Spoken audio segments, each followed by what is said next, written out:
प्यार क्या होता है? कि बहुत रेगुलरली लोग रिश्तों में क्या गलती करते हैं. This specially for youngsters like you, newly married, 2-4 साल की शादी हुई है, शादी होने वाली है, स्कूल कॉलेज में हो और अफेयर में हो, उन लोगों के लिए ये मेरा थॉट है. आप किसी पे फुल टाइम चेक नहीं रख सकते, आप सिर्फ अपना दिमाग खराब करेंगे. There is a very big difference between protection and suffocation. तब आपका रिश्ता टूटने लग जाता है. तो जिसको जो करना होता है कर लो. एक क्वेश्चंस बहुत ज़्यादा आए थे हमारे पिछले पॉडकास्ट के कमेंट्स में, लेकिन एक क्वेश्चन जो बार बार आया था रिलेशनशिप्स के ऊपर थोड़ी सी बात मैं करना चाहूँगा, क्योंकि बहुत सारे क्वेश्चन थे रिलेशनशिप्स के बारे में. कि एक कहावत है ना कि if you love a flower you do not plug it, है ना. आप if you like it you plug it, if you love it आप प्लक नहीं करोगे, आप उसको पानी दोगे, आप उससे प्यार करोगे, Right. है ना.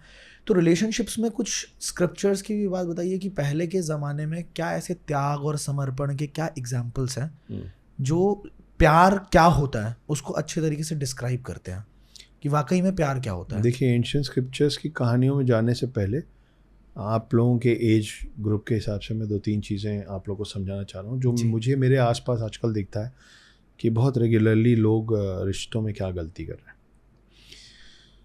This specially for youngsters like you, newly married, 2-4 साल की शादी हुई है, शादी होने वाली है, स्कूल कॉलेज में हो और अफेयर में हो, उन लोगों के लिए ये मेरा थॉट है. जी.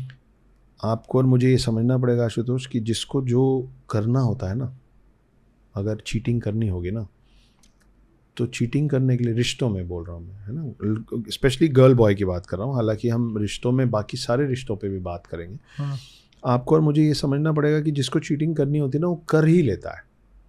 उसके लिए होटल का रूम होना या रात होना ज़रूरी नहीं. ठीक है, तो आप किसी पे फुल टाइम चेक नहीं रख सकते, आप सिर्फ अपना दिमाग ख़राब करेंगे. There is a very big difference between protection and suffocation. True. है ना. आप प्रोटेक्शन के नाम पे जब सामने वाले शख्स को सफोकेट करने लग जाते हैं, हाँ. तब आपका रिश्ता टूटने लग जाता है.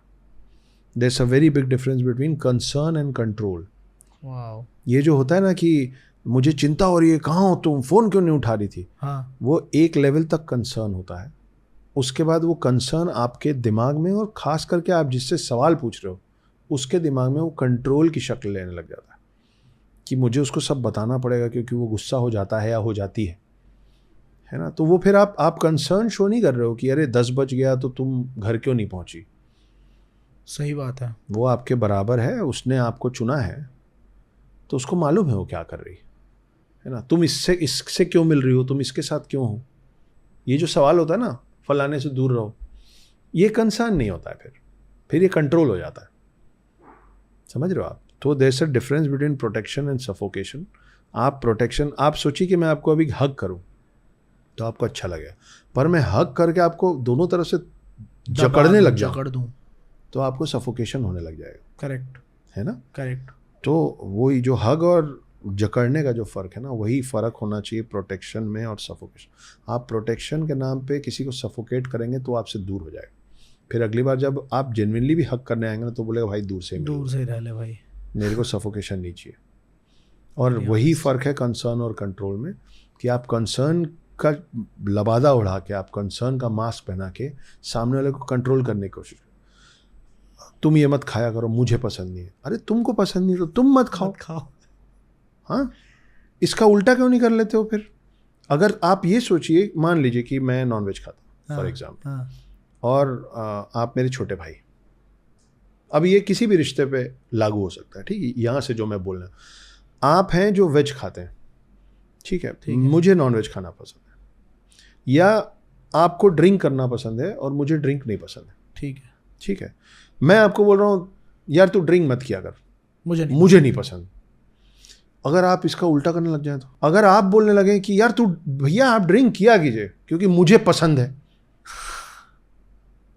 तो जितना गलत ये हो जाएगा कि आप इसलिए ड्रिंक कीजिए भैया क्योंकि मुझे पसंद है ड्रिंक करना, उतना ही गलत ये है कि आप ये इसलिए मत कीजिए क्योंकि मुझे पसंद नहीं. समझ गया. आप समझ रहे हो. बिल्कुल सही. तो अगर मैं आपसे ये नहीं कह रहा हूँ कि तुम भी नॉनवेज खाओ, तो मैं आपसे ये चीज़ पे ज़िद इसीलिए नहीं कर रहा हूँ क्योंकि मुझे आपकी ज़िद नहीं चाहिए कि तुम ये खाओ या तुम ये मत खाओ. तो एक बड़ी पुरानी कहावत है कि आप रूप भोजन और पर रूप श्रृंगार. हाँ, कि अपने पसंद का खाना खाना चाहिए और दूसरे के पसंद का पसंद का दिखो। पहनना चाहिए, दिखना चाहिए, ठीक है।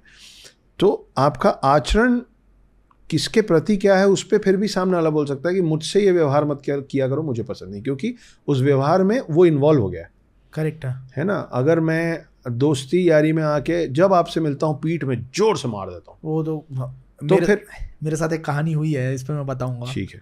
तो जब कई लोग इसी तरीके से मिलते हैं, कई लोगों की आदत होती है कि आते साथ ना मजाक करते करते गाली दे देना। हाँ हाँ, उसमें अगर आप बोलेंगे ना मुझसे इस तरीके से मत मिला करो, मुझे पसंद नहीं है, तो ठीक बात है, ठीक बात क्योंकि वो जो हो रहा है आपके साथ हो रहा है, you are involve. You are involve. लेकिन मैं अपने पर्सनल जीवन में, अपने व्यक्तिगत जिंदगी में क्या कर रहा हूँ जिससे आपको कोई असर नहीं पड़ रहा है, उस पर आप अगर हस्तक्षेप करेंगे तो इसका ये मतलब नहीं है कि मैं वो करना छोड़ दूंगा। फिर मैं आपसे वहीं से फिर झूठ बोलना और छुपाना शुरू होगा। बहुत सही। फिर बहुत कई deep। बार इसीलिए परिवारों में या एक गृहस्थ जीवन में होता है कि हस्बैंड घर पहुंचता है और पत्नी तुम पी के आए हो, तो बोलता है नहीं नहीं मैं नहीं पी के आया। छोटा सा झूठ है पर झूठ बोलना पड़ रहा है उसको। तो क्या आपके बोलने से उसने पीना छोड़ दिया? नहीं छोड़ा, नहीं छोड़ेगा। और अगर बहुत ही ज़्यादा प्रेम होगा और वो छोड़ भी देगा, उसका मन तो था ना करने का, तो मन से तो नहीं छोड़ रहा है ना वो, तो फिर उसको तब तक करने दो जब तक उसके मन से सच में ना हट जाए। नहीं तो वो बाद में, अभी तो प्यार में मान गया, फिर किसी दिन जिस दिन गुस्से में होगा ना उस दिन, और वो जो 5 बार वो नहीं पिया ना, 6ठी बार एक बार में पी के आएगा वो। तो जिसको जो करना होता है कर लेता।